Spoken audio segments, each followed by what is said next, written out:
The house was quieter than it had ever been, the kind of silence that seems to rest on your shoulders. I had spent the last few months here, sorting through my grandmother's belongings, trying to decide what should be kept, donated, or discarded.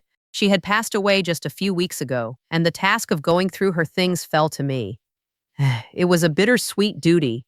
I found comfort in the routine, the gentle remembrance of her in every object I touched.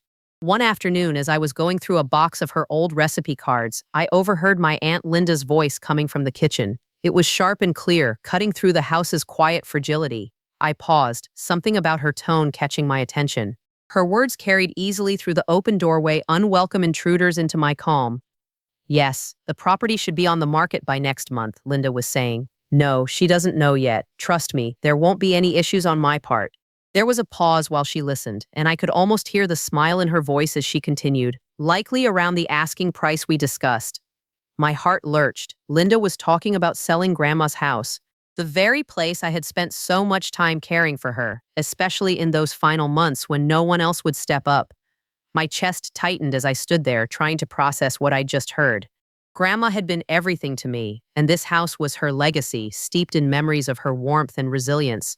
The thought of it being taken away, without so much as a discussion, felt like a betrayal.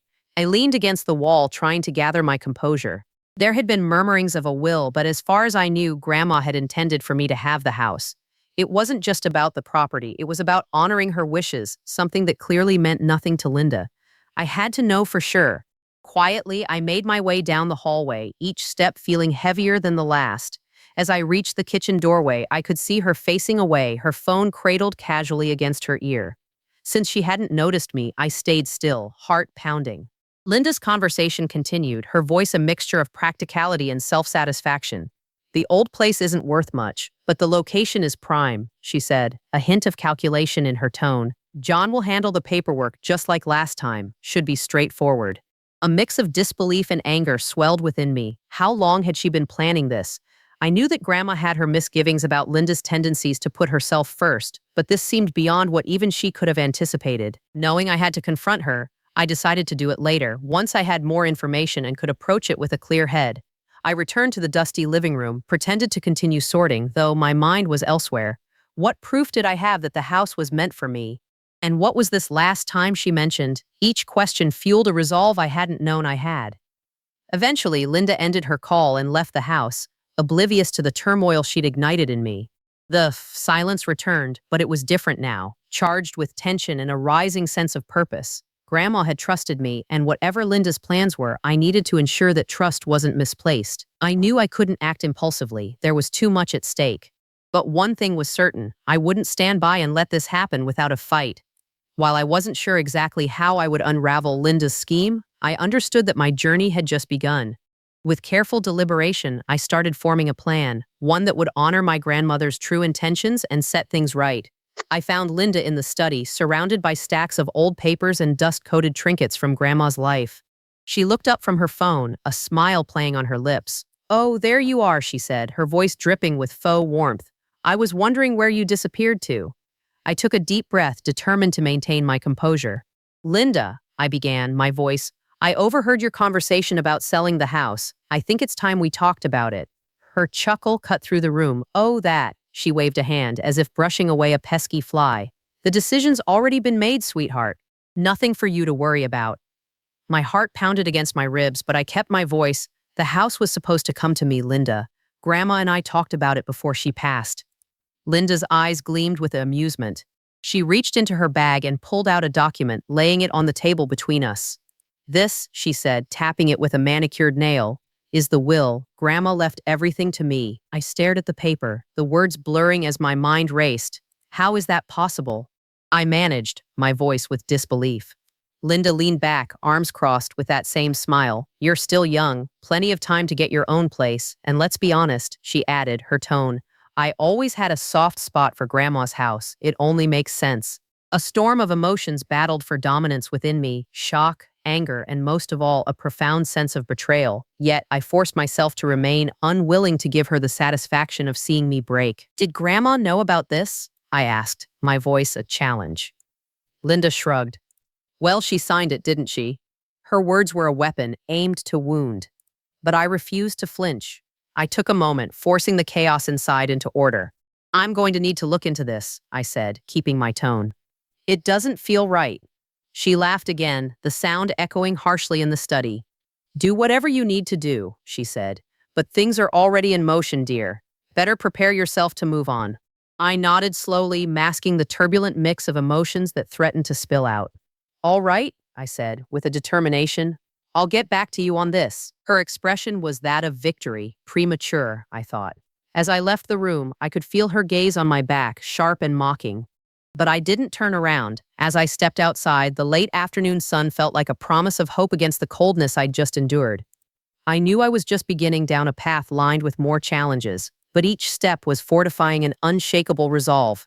She might think she's already won, I mused to myself, but this was far from over. The next morning, I slipped out of the house while Linda was preoccupied with her plans. My destination was the local probate office, a place I had visited months earlier when Grandma decided to change her will. It felt like a lifetime ago, those quiet conversations we'd had over tea, reminiscing about family and what truly mattered in the end. Grandma had always been clear about her wishes, and I had been honored when she decided the house should go to me. As her health declined, she wanted assurance that her home would remain with someone who would cherish it. The walk to the office was brisk, the autumn air crisp with a gentle breeze that hinted at the approaching winter. I kept my expression, imagining Linda's smug face when she presented that fraudulent document.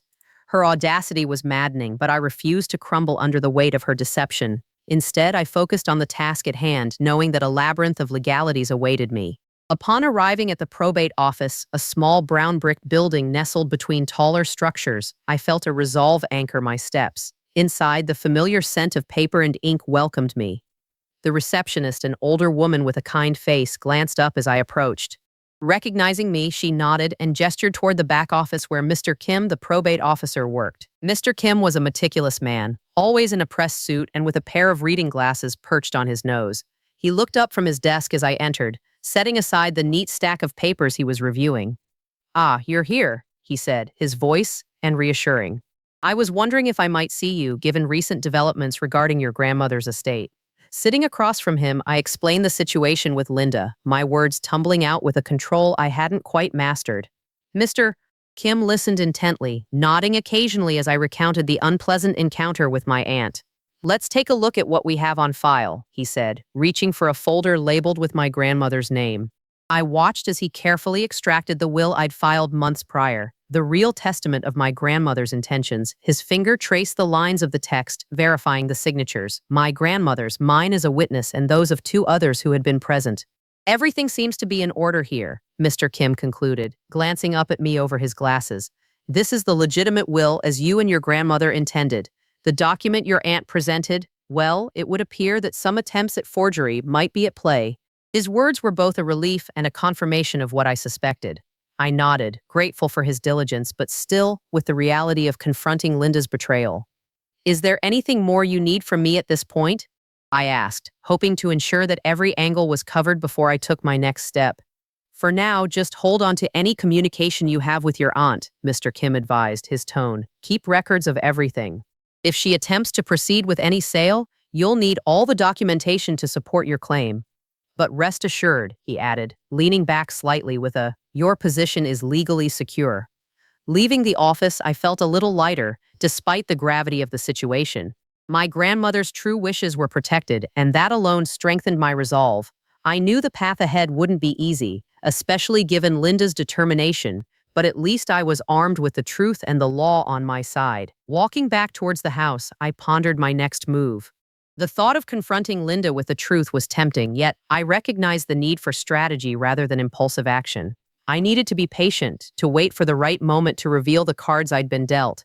Meanwhile, I considered reaching out to a lawyer to ensure all bases were covered. As I approached the house, the late afternoon sun cast long shadows, much like the ones Linda had tried to cast over my future. I glanced at the house that was now rightfully mine, each memory hidden within its walls serving as a quiet reminder of my grandmother's faith in me. Whatever storm my aunt tried to unleash, I was ready to stand firm, fortified by the knowledge that justice, at least for now, was on my side. My next step was clear. I needed the guidance of a lawyer to ensure everything was bulletproof. Finding a good one wasn't difficult, as I'd previously worked with someone trustworthy when we first filed the will. I called her up, explaining the situation quickly. Her name was Miss Turner, a sharp, methodical attorney who'd always had my best interests at heart. When I stepped into her office, the familiar smell of polished wood and the sight of towering bookshelves filled with legal volumes reassured me.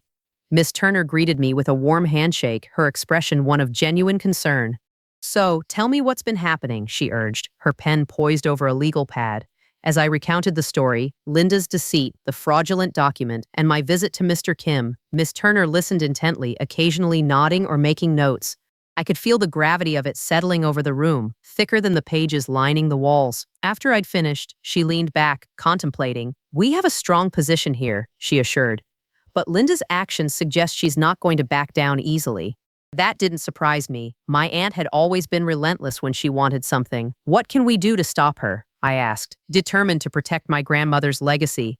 "First, we ensure all your documents are in order, which they are thanks to your diligence, Mrs.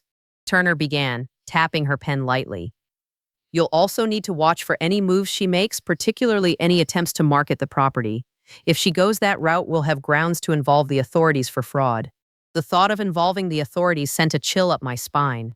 It was one thing to deal with family disputes privately, another to drag everyone into a public affair, but I knew it might be necessary. "And if she tries to proceed with a sale?"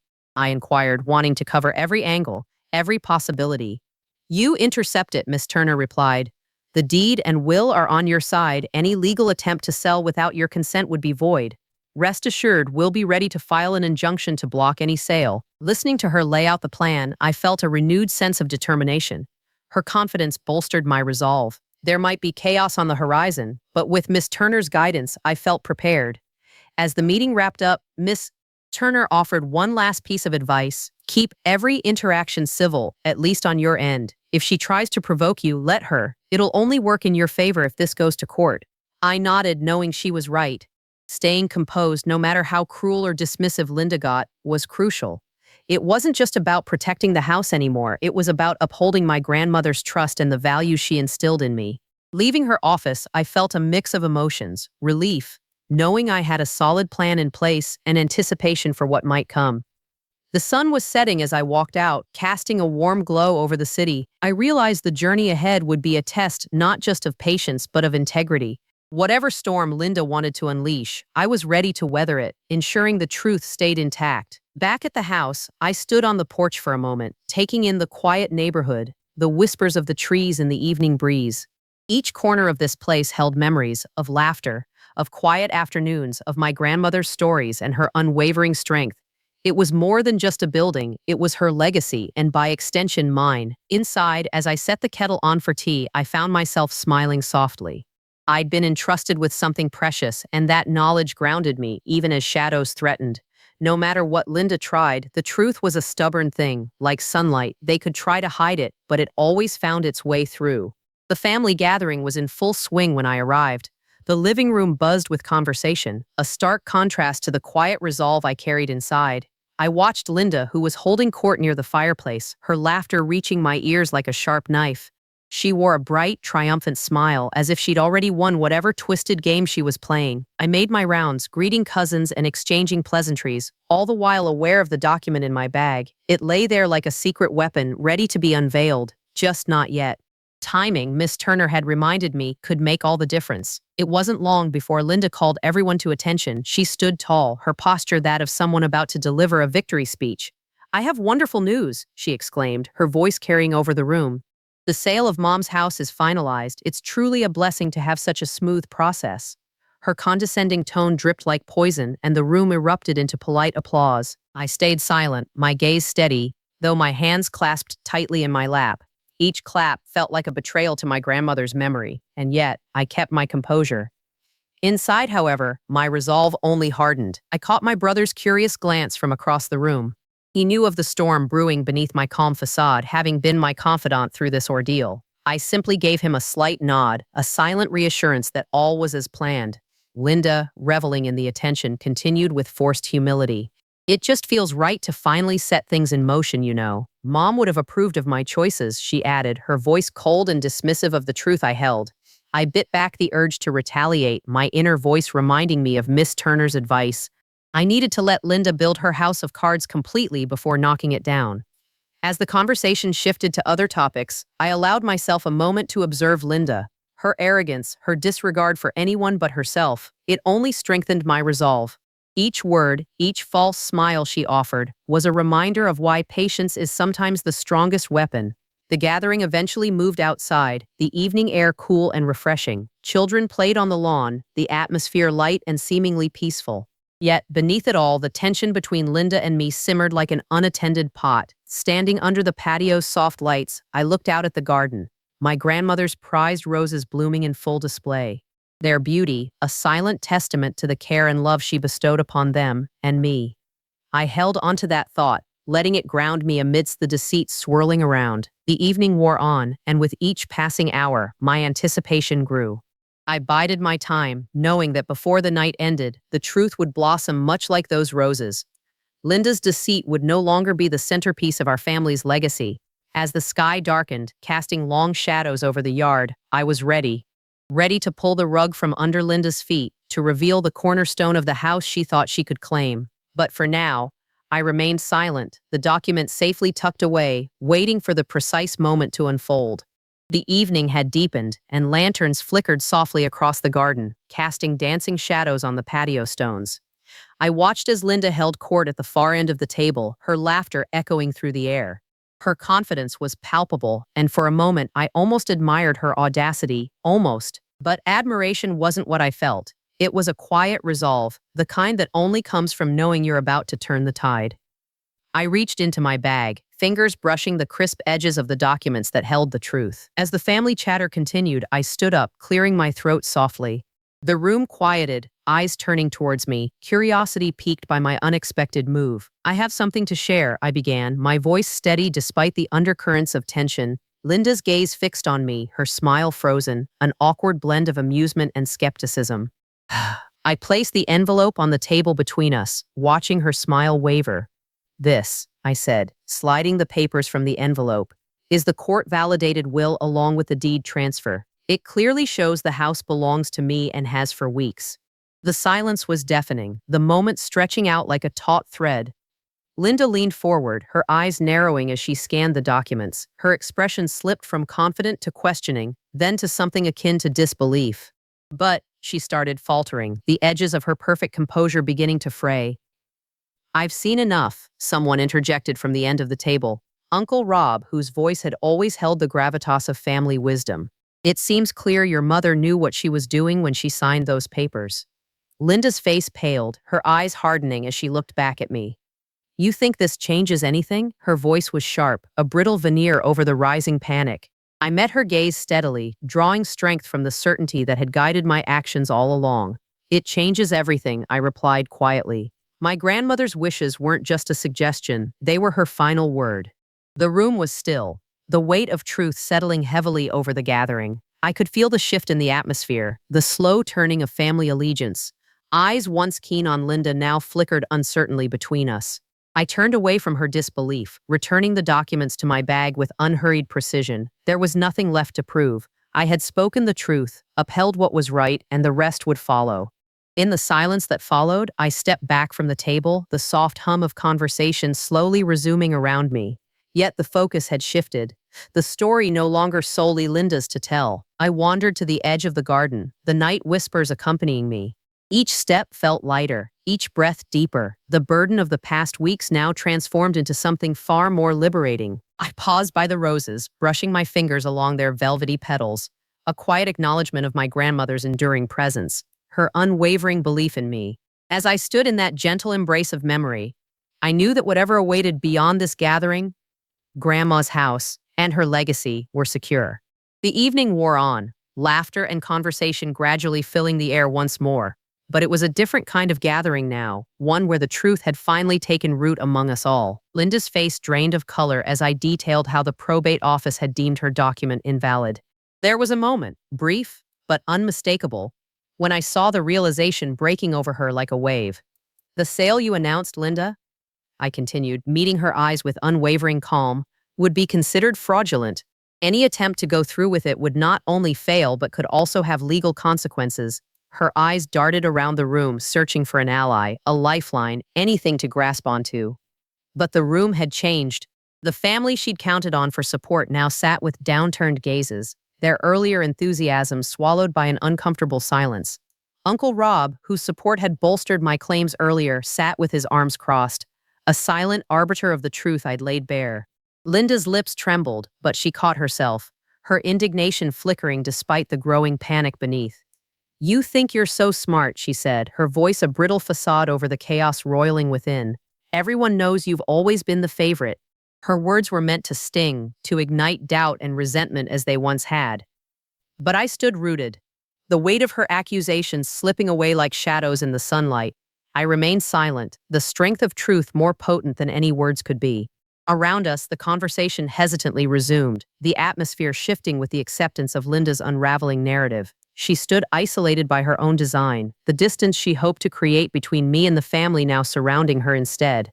I watched as she forced a smile, a hollow imitation of the one she wore earlier, as if sheer will could bend reality to her wishes. It was a diminishing moment, one I might have pitied if not for the harm her deceit had nearly caused. "Linda," I said quietly, as if beckoning her away from the precipice. "Grandma's intentions were always clear. This house was meant for those who cherished its memory, who understood its place in our family's heart." Her mask slipped for a heartbeat, a fleeting glimpse of the woman beneath, one grappling with the chasm between her desires and reality. "I won't forget this," she muttered, her voice hardening into resolve. It was the closest thing to a concession she could offer, although it rang with the bitterness of a threat. In the quiet aftermath, I watched her turn away, her steps echoing with a purpose she refused to abandon. But this time, it was not the strides of someone who believed victory assured. Rather, it was the retreat of someone forced to reckon with a story they'd spun out of control. Linda's departure was neither triumphant nor graceful. It was the muted exit of someone who knew the battle was lost, even if the war in her heart continued to rage. I turned back to the remaining family, the warmth and solidarity in their expressions a salve for the betrayal I'd endured. My focus shifted from the struggle of the past to the promise of the future, a future rooted in the steadfast love my grandmother had left behind. The laughter and conversation resumed, slowly at first, but with renewed vigor, as if embracing the opportunity to move forward from the fracture of the past. The night wore on, and I lingered at the garden's edge, my heart lifting with each breath. With Linda's shadow receding, the evening was once again a celebration, a tribute to the lineage Grandma had cherished. And in that gentle embrace of family and memory, I found not only vindication but peace. The house was quiet now, the echoes of our confrontation fading into the night. I stood by the window, watching as Linda's car disappeared down the driveway, each turn of her tires leaving a trail of the past behind. It felt like the final act of a play, a curtain falling on months of deception and betrayal. I turned back to the living room where familiar faces still lingered, warm and kind, the way family should be. Uncle Rob was the first to speak, his voice carrying the weight of every word. "You did well," he said, his hand resting on my shoulder. It was a simple acknowledgement, yet it meant the world to me, validation from someone who had watched it all unfold. "Thank you," I replied, allowing myself a slight smile, the kind that wells up from a place of true relief. The papers lay on the coffee table, a testament to the truth we all needed to see. The house was mine, with no room left for doubt or dispute. As the night wore on, I found myself surrounded by the rest of the family. The conversation drifted towards lighter topics, the kind that reminded us of the bonds we shared before all this began. It was a healing salve, these moments of unity, gently stitching together what had been torn. "I think Grandma would be proud," I said, my voice carrying a quiet strength. The room went silent for a moment, an acknowledgement of the legacy she had left behind, not just in the house, but in the values she instilled in us. "I just wanted to honor her wishes," I continued, my gaze meeting each family member's eyes. "This house is for us," I declared with a resolve that left no room for challenge. The room seemed to breathe a collective sigh, a mutual understanding that this chapter had truly closed. Later that evening, as I wandered through the garden, the air was cool against my skin. I felt a sense of peace, of completion. The stars above seemed to twinkle with an extra brightness. It was as if they too celebrated this quiet victory, a cosmic nod to justice served. The landscape of my life had changed, not only geographically but emotionally. The burden of doubt and insecurity had lifted, replaced by a foundation of trust and understanding. Family, in its truest form, stood resolute around me. "Here's to new beginnings," Uncle Rob toasted as he joined me outside, raising an imaginary glass to the night sky. I echoed his sentiment inwardly, acknowledging not just the end of a conflict, but the start of something better. As the last of the guests prepared to leave, they each offered words of support and affection. It was a warmth I hadn't realized I'd missed so much, one that had been overshadowed by Linda's actions. But now, with the truth out in the open, we were free to return to the comfort of each other's company. As I turned off the lights, locking the doors to the now empty house, I was filled with a profound sense of gratitude. Despite everything, we had emerged not only intact but stronger. The whispers of what could have been were silenced by the truth of what was. At that moment, I knew I wasn't just living in a house. I was home.